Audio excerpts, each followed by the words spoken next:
Jangan ketiak. Okey, jom. Saya mulakan dengan dua muka surat. Lepas tu kita bergila-gila dengan hari ini saya ada dengan Ustaz Nasrullah dan Ustaz Aiman. Seorang satu page kita baca.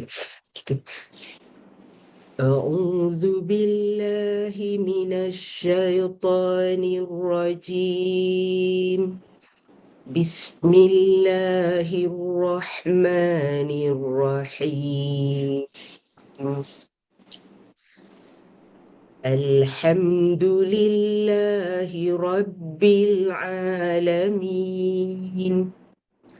الرحمن الرحيم مالك يوم الدين إياك نعبد وإياك نستعين اهدنا الصراط المستقيم صراط الذين أنعمت عليهم غير المغضوب عليهم ولا الضالين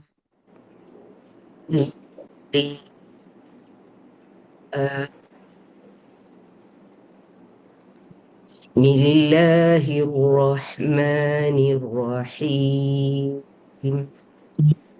ألف لام ميم. ذلك الكتاب لا ريب فيه هدى للمتقين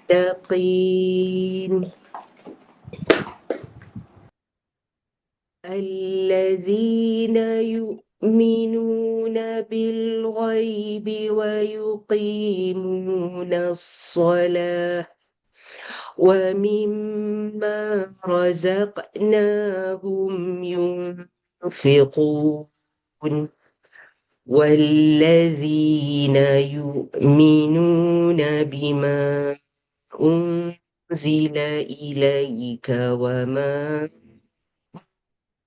أنزل من قبلك وبالآخرة هم يوقنون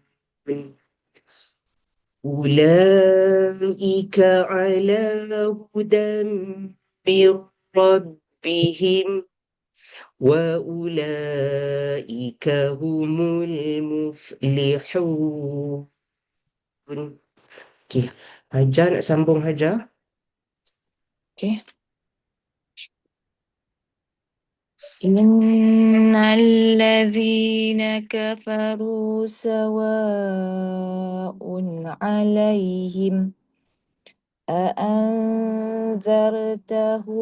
أم لم تنذرهم لا يؤمنون ختم الله على قلوبهم وعلى سمعهم وعلى أبصارهم غشاوة ولهم عذاب عظيم ومن الناس من يقول آمنا بالله وباليوم الآخر وما هم بمؤمنين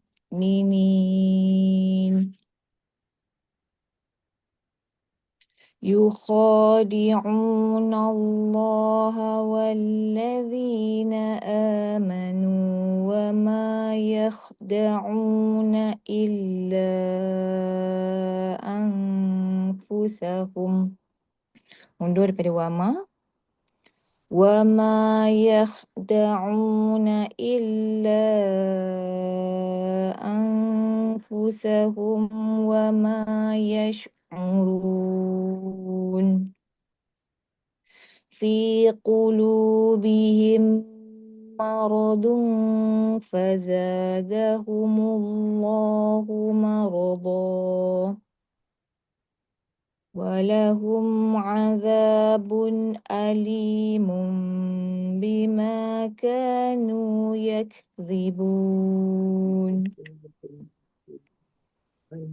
وإذا قيل لهم لا تفسدوا في الأرض قالوا إنما نحن مصلحون ألا إنهم هم المفسدون ولكن لا يشعرون وإذا قيل لهم آمنوا كما آمن الناس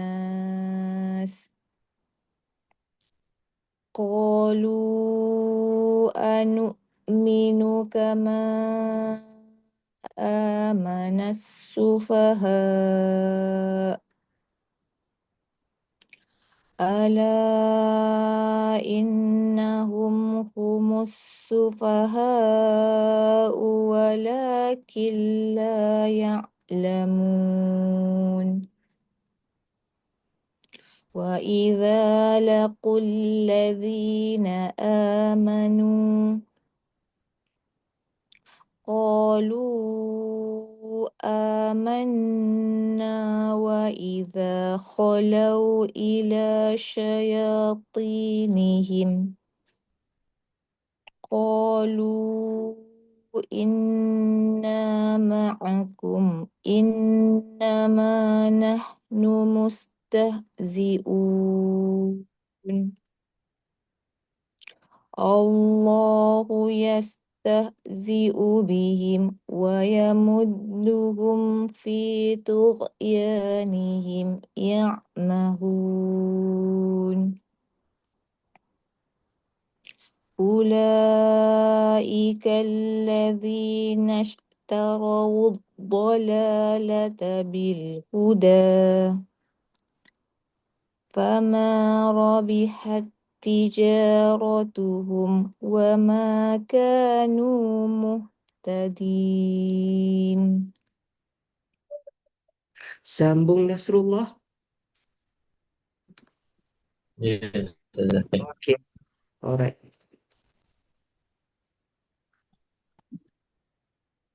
مثلهم كمثل الذي استوقد نارا فلما أضاءت ما حوله ذهب الله بنورهم وتركهم في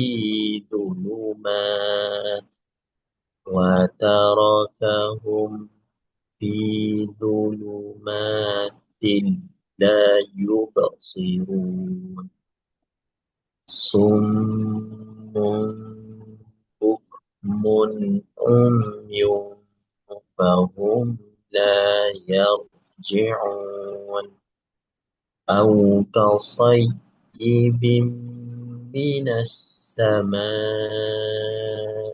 فيه ظلمات ورعد وبرق يجعلون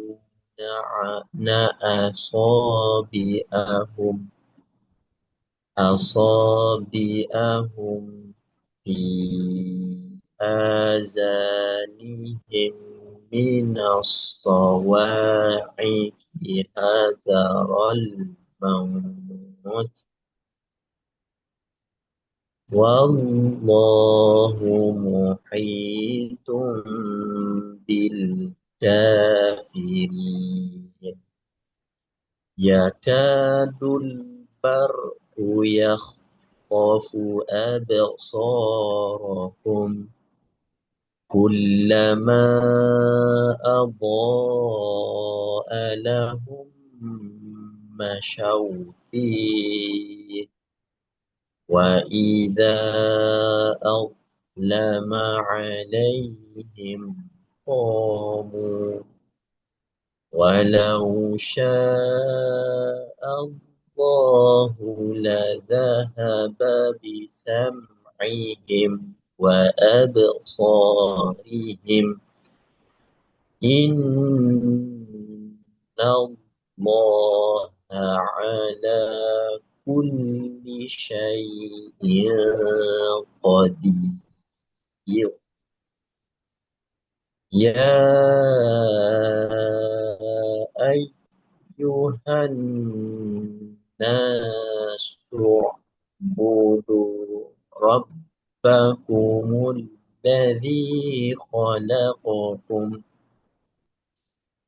والذين من قبلكم لعلكم تتقون الذي جعل لكم الأرض فراشا والسماء بناء وأنزل من السماء وأنزل من السماء ماء فأخرج به فأخرج به من الثمرات رزقا لكم فلا تجعلوا لله أندادا وأنتم تعلمون وإن كنتم في ريب مما نزلنا على عبدنا فأتوا بسورة من مثله وادعوا شهداءكم من دون الله إن كنتم صادقين فإن لم تفعلوا ولن تفعلوا فاتقوا النار التي وقودها الناس والحجارة أعدت للكافرين. Firi. Sambung Ustaz Aiman.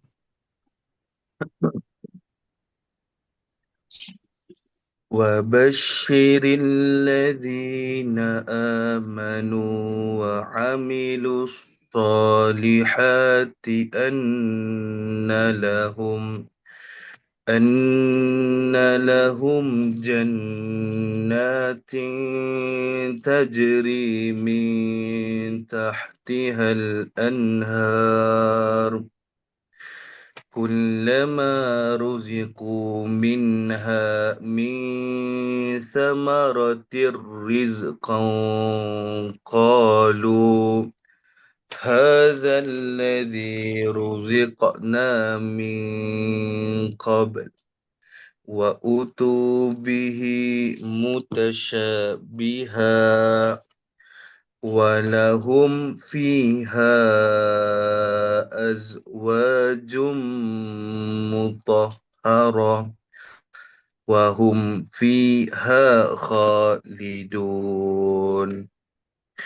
إن الله لا يستحيي أن يضرب مثلا ما بعوضة فما فوقها فأما الذين آمنوا فيعلمون أنه الحق من ربهم وأما الذين كفروا فيقولون ماذا أراد الله بهذا مثلا يضل به كثيرا ويهدي به كثيرا وما يضل به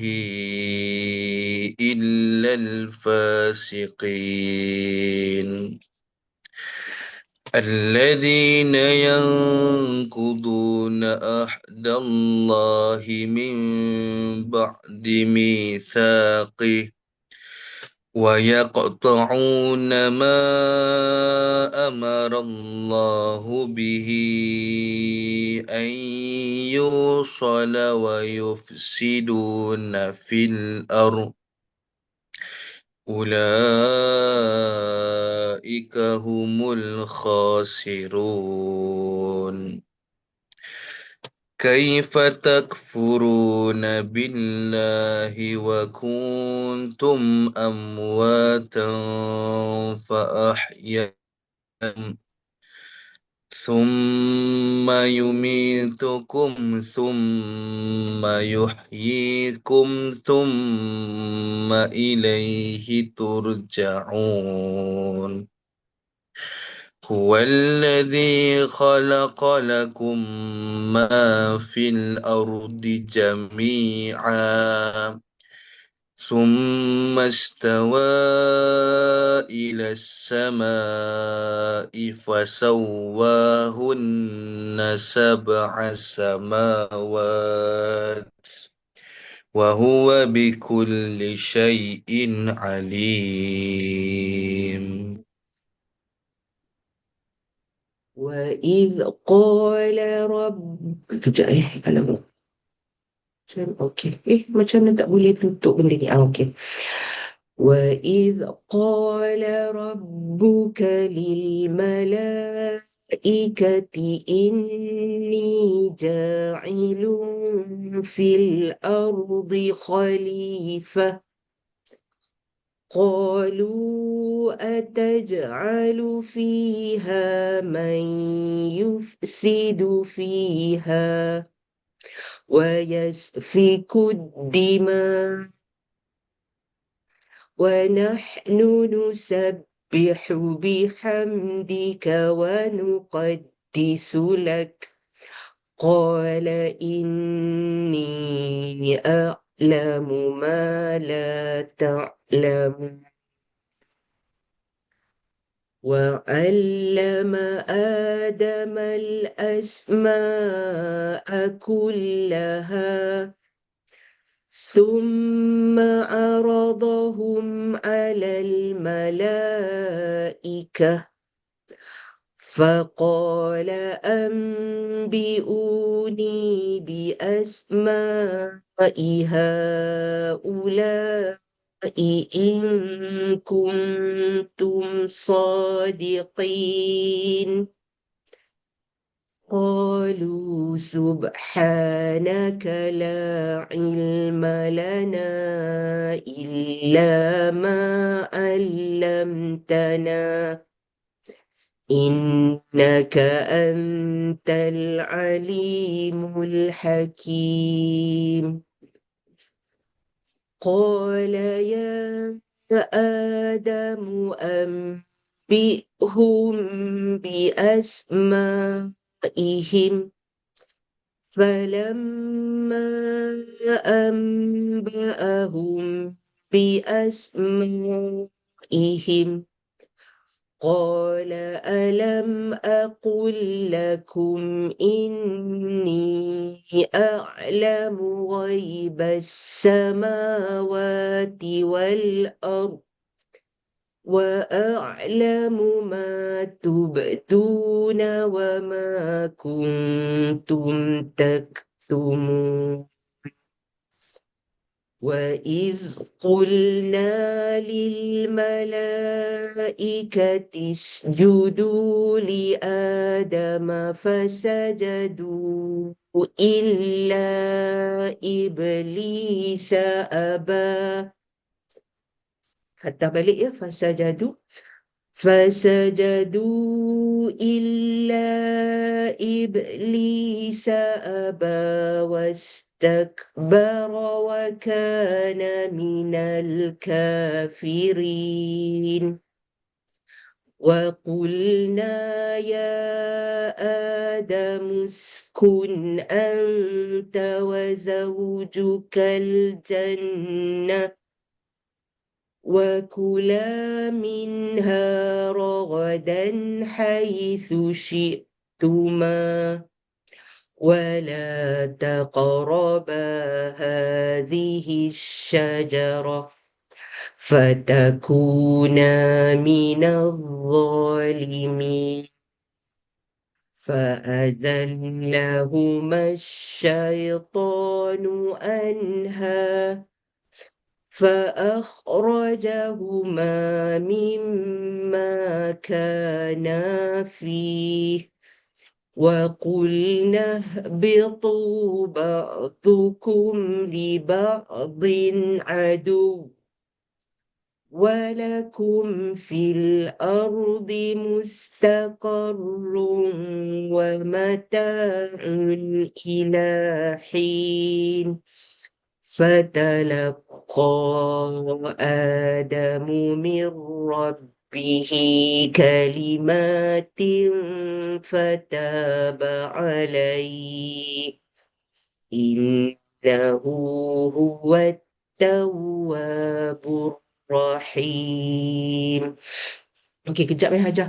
Page ni ada satu cerita di mana Allah nak menciptakan Nabi Adam. Dia beritahu kat malaikat, aku nak jadikan dekat dunia ni khalifah. Lepas tu malaikat tak setuju. Malaikat kata, buat apa? Buat manusia yang merosakkan muka bumi, yang menumpahkan darah. Sedangkan kami ni bertasbih pada kamu setiap masa. Dan Allah kata apa? Aku tahu apa yang kamu tidak tahu.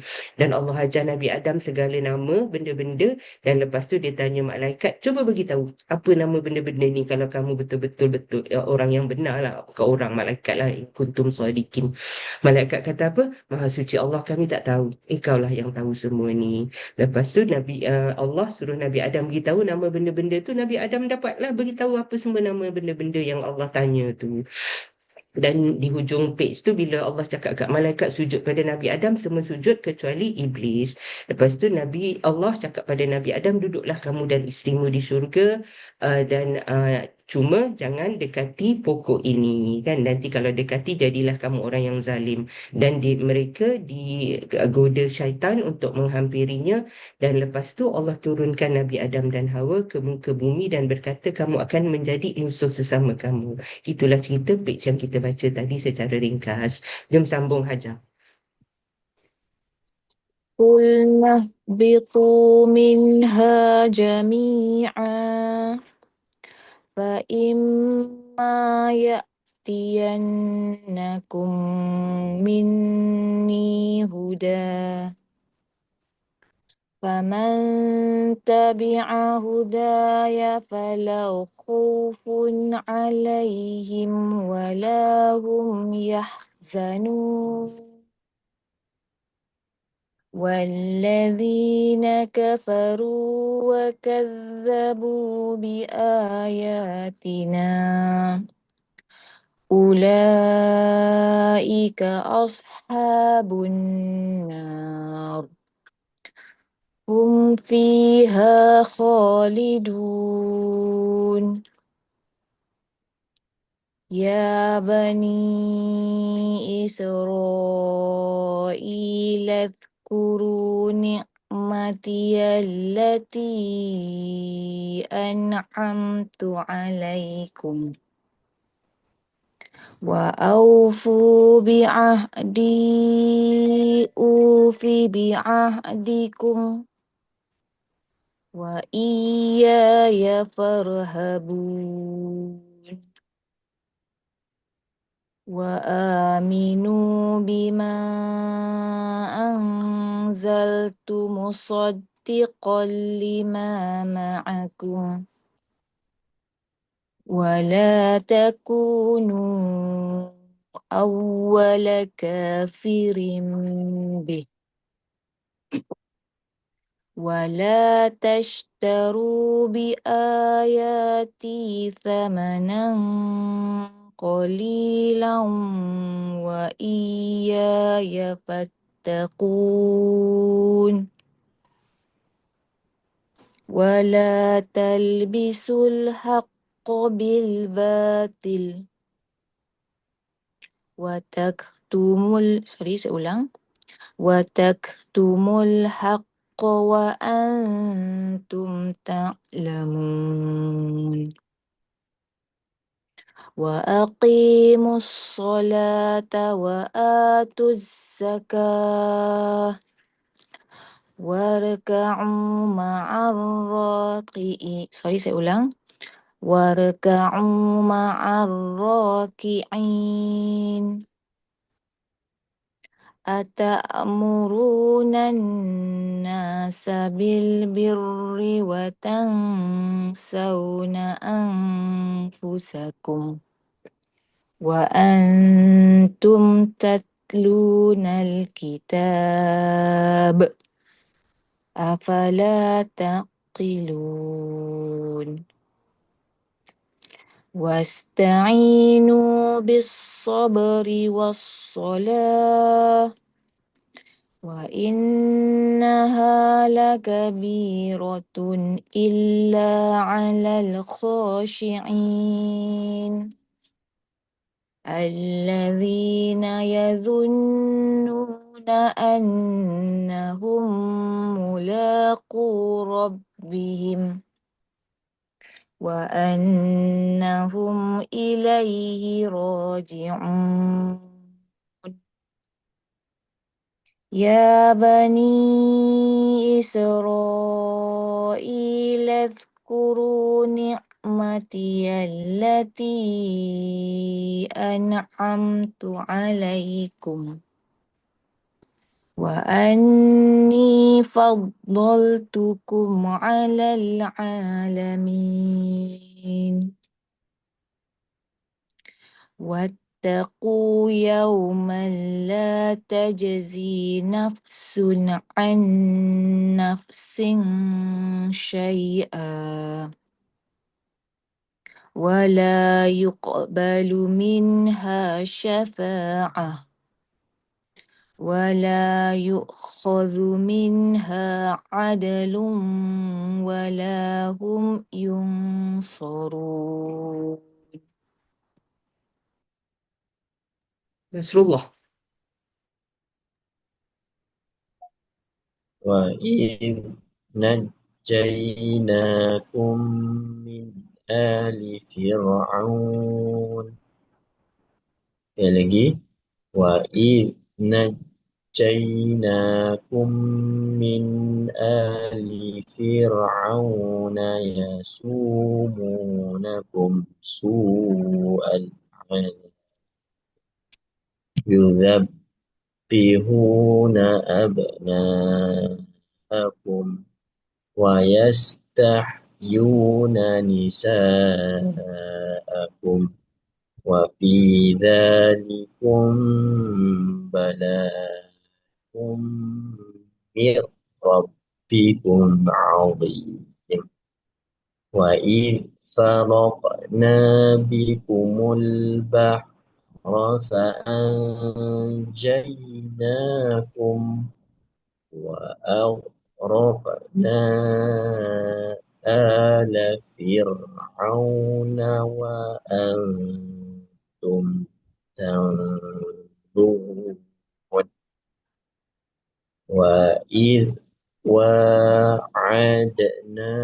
موسى 40 ليلة ثم اتخذتم العجل ثم اتخذتم العجل من بعده وأنتم ظالمون ثم عفونا عنكم من بعد ذلك لعلكم تشكرون وإذ آتينا موسى الكتاب والفرقان لعلكم تهتدون وإذ قال موسى لقومه يا قوم إنكم ظلمتم أنفسكم ظلمتم أنفسكم باتخاذكم العجل فتوبوا إلى بارئكم فاقتلوا أنفسكم ذلكم خير لكم عند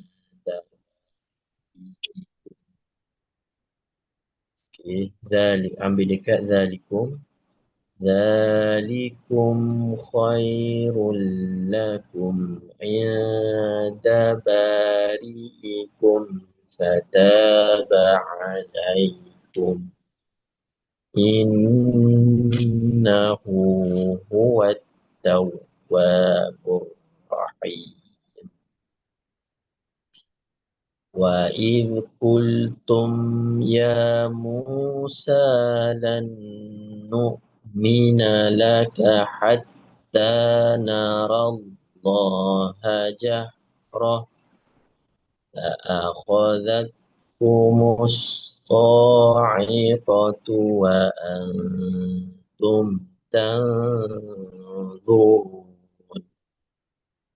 ثم بعثناكم من بعد موتكم لعلكم تشكرون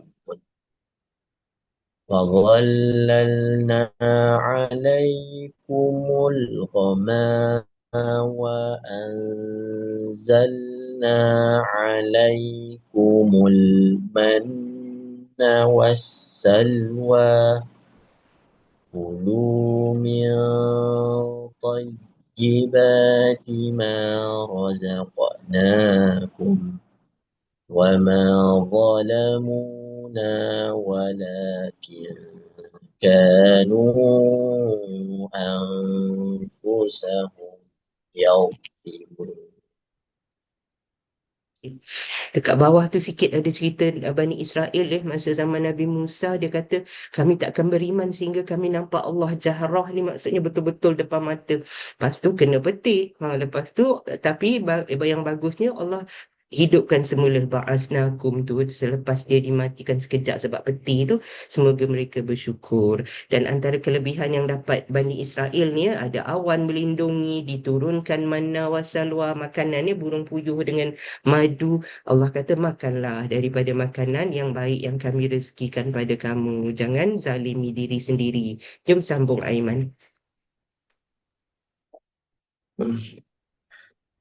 وإذ قلنا ادخلوا هذه القرية فكلوا منها حيث شئتم رغدا وادخلوا الباب سجدا وقولوا حطة نغفر لكم خطاياكم وسنزيد المحسنين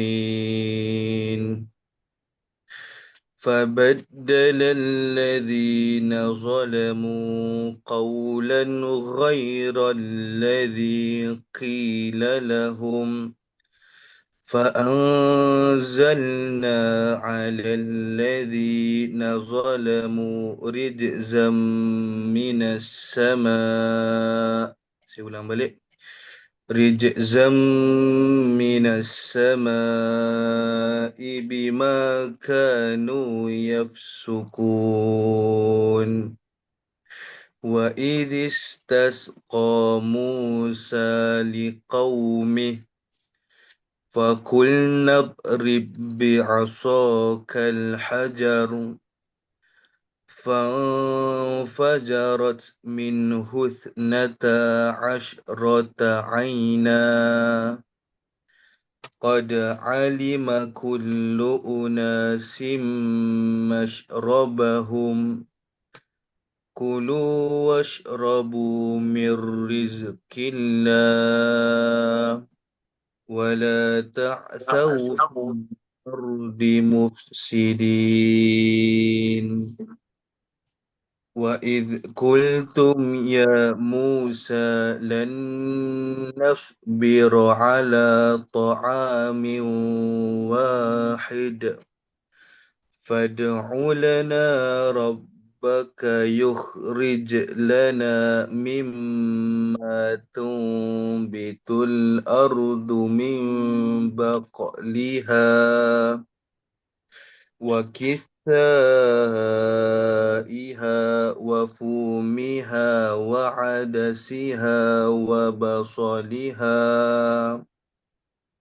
قال أتستبدلون الذي هو أدنى بالذي هو خير اهبطوا مصرا فإن لكم ما سألتم وضربت عليهم الذلة والمسكنة وباءوا بغضب من الله ذلك بأنهم كانوا يكفرون بآيات الله ويقتلون النبيين بغير الحق ذلك بما عصوا وكانوا يعتدون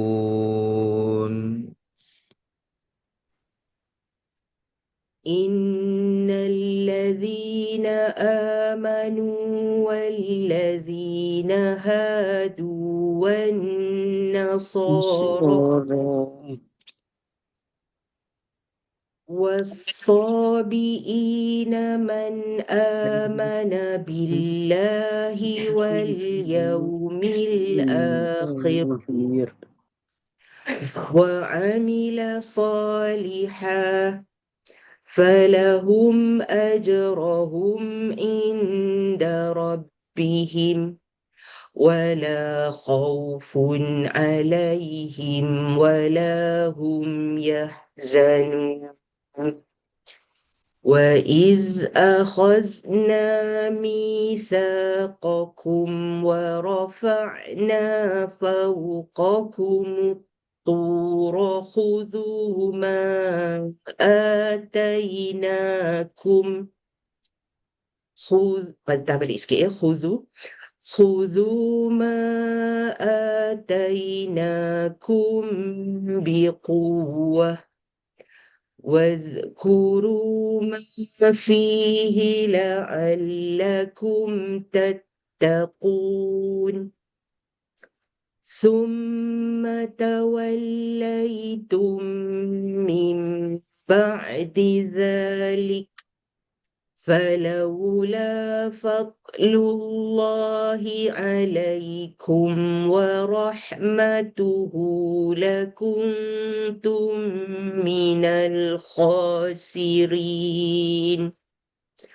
ولقد علمتم الذين اعتدوا منكم في السبت فقلنا لهم كونوا قردة خاسئين فجعلناها نكالا لما بين يديها وما خلفها وموعظة للمتقين.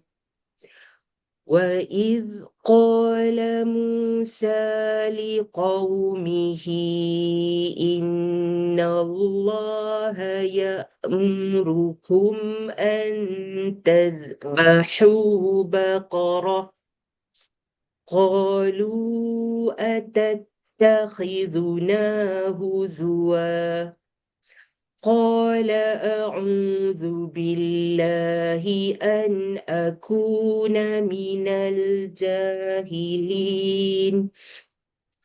قالوا ادع لنا ربك يبين لنا ما هي قال إنه يقول إنها بقرة لا فارض.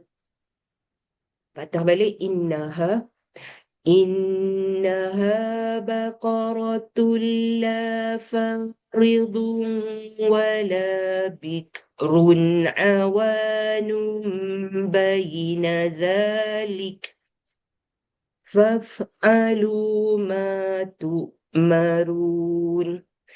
قالوا ادع لنا ربك يبين لنا ما لونها قال إنه يقول إنها بقرة صفراء فاقع لونها تسر الناظرين.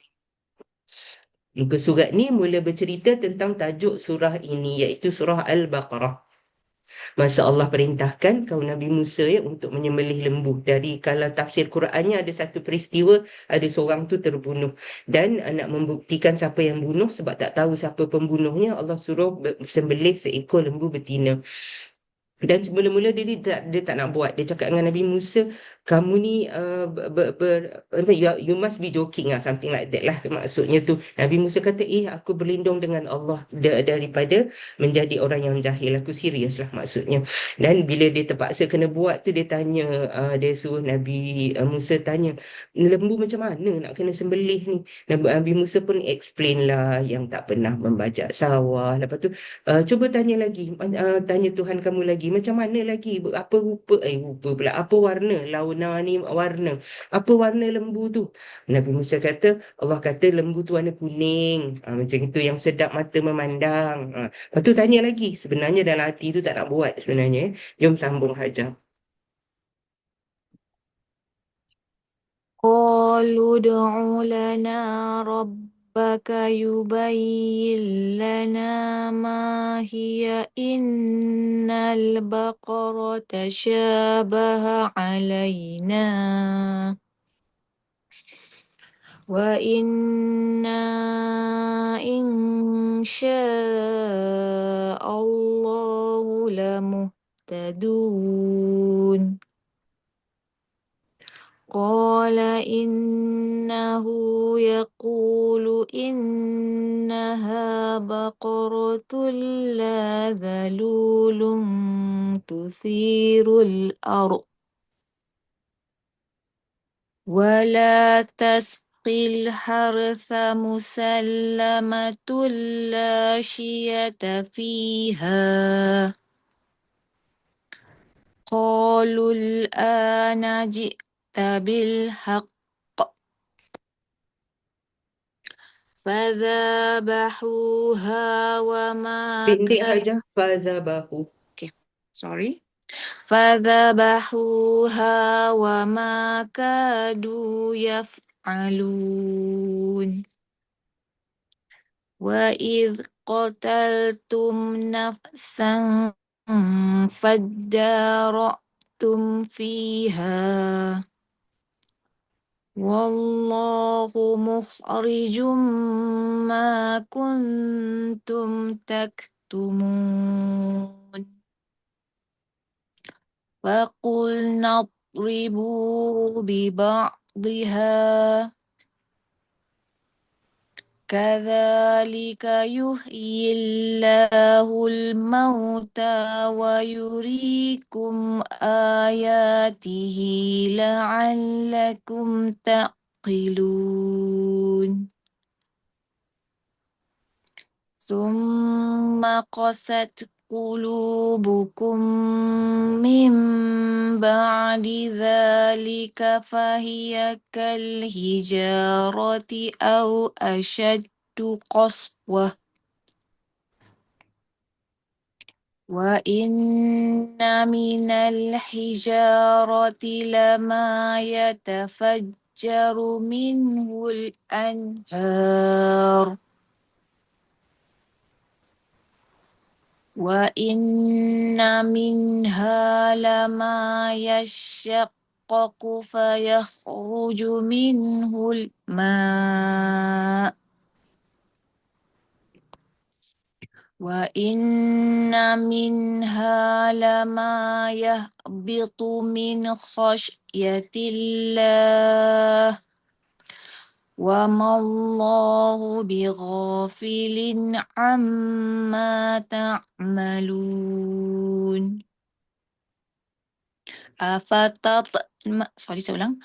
أفتطمعون أن يؤمنوا لكم وقد كان فريق منهم يسمعون كلام الله ثم يحرفونه من بعد ما عقلوه وهم يعلمون وإذا لقوا الذين آمنوا قالوا آمنا وإذا خلا بعضهم إلى بعض قالوا أتحدثونهم بما فتح الله عليكم. Ambil balik daripada fatah Allah.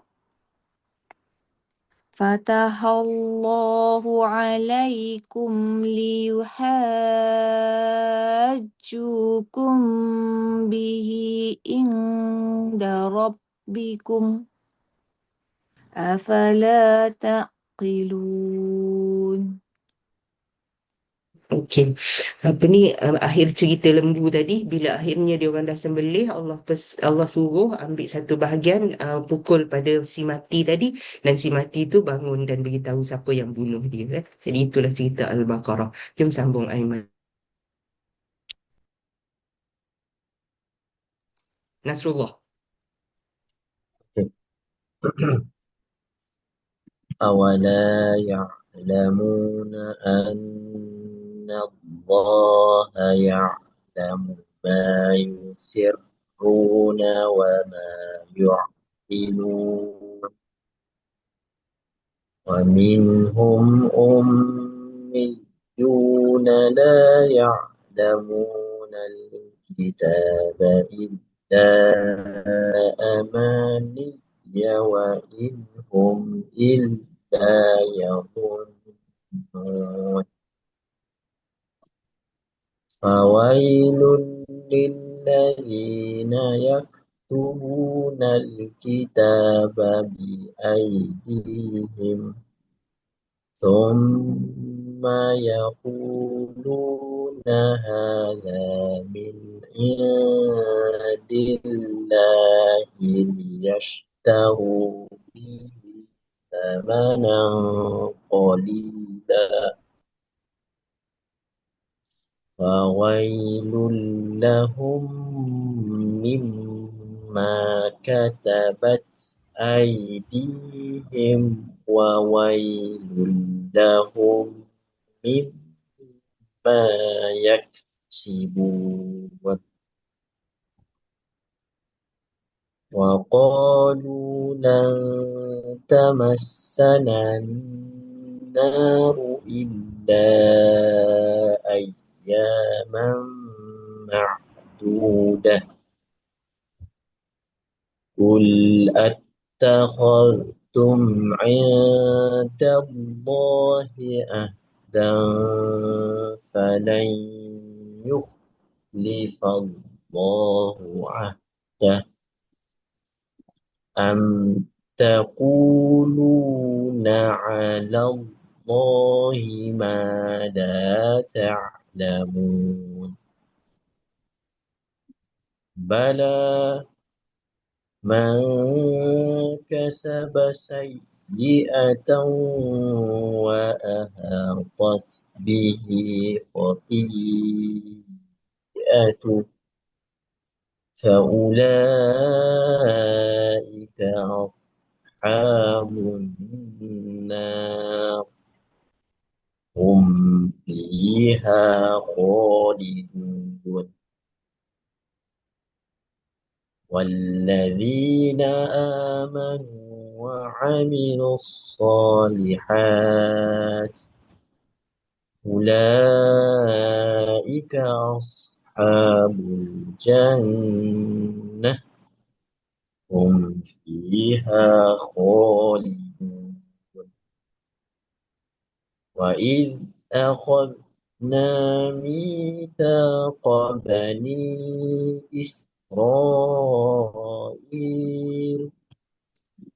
لا تعبدون إلا الله وبالوالدين إحسانا وذي القربى واليتامى والمساكين وقولوا للناس حسنا وأقيموا الصلاة وآتوا الزكاة ثم توليتم إلا قليلا منكم وأنتم معرضون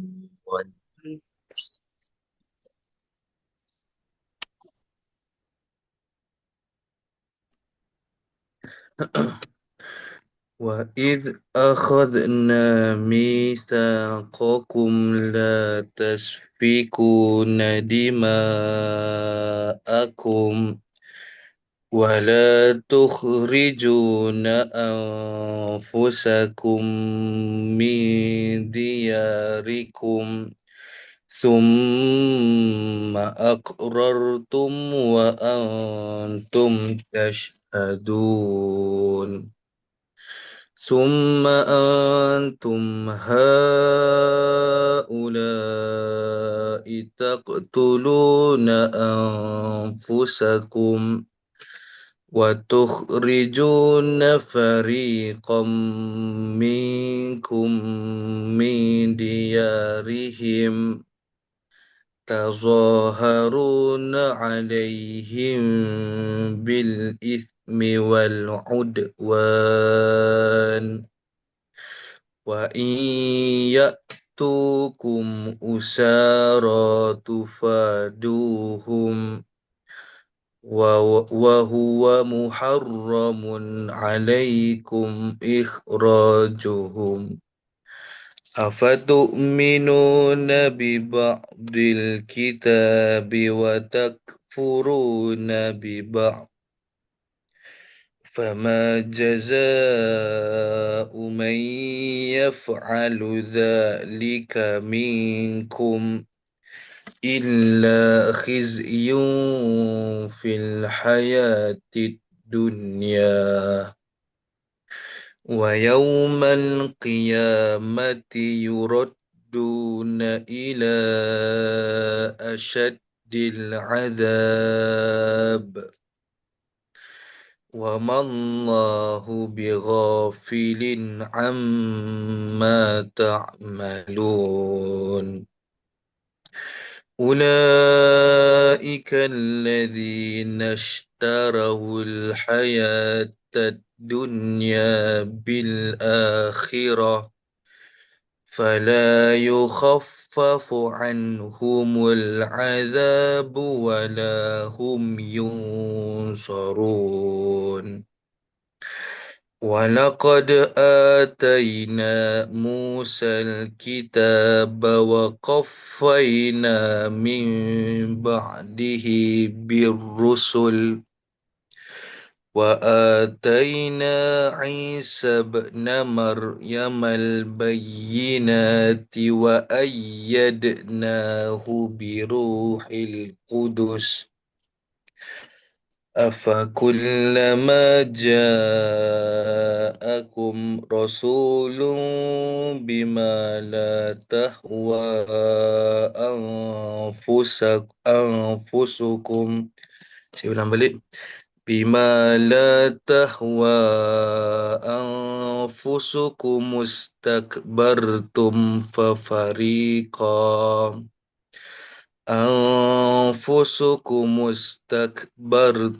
ففريقا كذبتم وفريقا تقتلون وقالوا قلوبنا غلف بل لعنهم الله بكفرهم فقليلا ما يؤمنون. Sadaqallahul Azim.